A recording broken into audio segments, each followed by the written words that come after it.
Hello বন্ধুরা, তোমরা সবাই কেমন আছো? আমি আজকে একটা গল্প বলবো। গল্পের নাম কৃতজ্ঞ সুখ পক্ষী।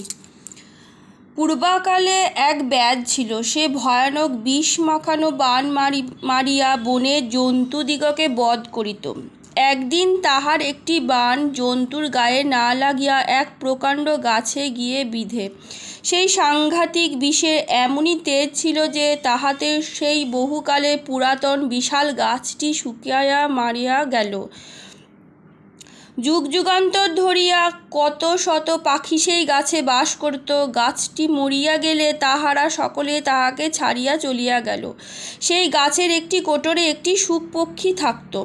সে সেই গাছটাকে শুকাইতে দেখিয়া তাহার জন্য বড়ই দুঃখিত হইল। অন্য সকল পাখিকে সেই গাছ ছাড়িয়া যাইতে দেখিয়া সে কিছুতেই তাহাকে পরিত্যাগ করিল না। এমনকি যখন গাছটি একবারেই মরিয়া গেল, তখন সেই সুখ পক্ষীটিও খাওয়া দাওয়া ছাড়িয়া দিন রাত কেবল তাহার জন্য দুঃখ করিতে লাগিল। স্বর্গ হইতে দেবরাজ ইন্দ্র এই আশ্চর্য ব্যাপার দেখিয়া সেই পক্ষীটির উপর এতই সন্তুষ্ট হইলেন যে তিনি তাহার নিকট না আসিয়া আর থাকিতে পারিলেন না। সুখ পক্ষী গাছের কোটরে বসিয়া চিন্তা করিতেছে।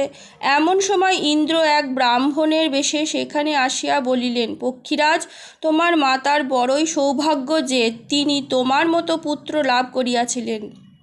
কিন্তু তুমি এই শুকনো গাছে কি জন্য বাসা করিতেছ? অন্য একটা ভালো গাছে চলিয়া যাও। সুখ বড়ই বুদ্ধিমান ছিল। সে দেবরাজকে দেখিবা মাত্র চিনিয়া ফেলিল। সুতরাং সে তাহাকে ভক্তিভরে প্রণাম করিয়া বলিল, দেবরাজ, আপনার আদেশ অমান্য করিবার সাধ্য আমার নাই, কিন্তু এই গাছটিতে জন্মবধি বাস করিয়া আমি এত বড় হইয়াছি। বৃক্ষরাজ পিতার ন্যায় আমাকে আশ্রয় দিয়া কত বিপদ হইতে রক্ষা করিয়াছেন, তাহার সংখ্যা নেই।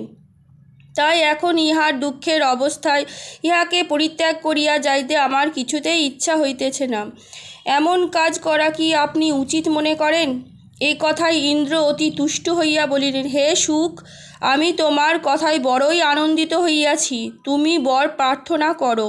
সুখ বলিলেন, দেবরাজ, যদি তুষ্ট হইয়া থাকেন তবে এই বর দিন যে আমার আশ্রয়দাতা এই গাছটি এখনই বাঁচিয়া ওঠে, পুনরায় ফুলে ফলে শোভা পাক।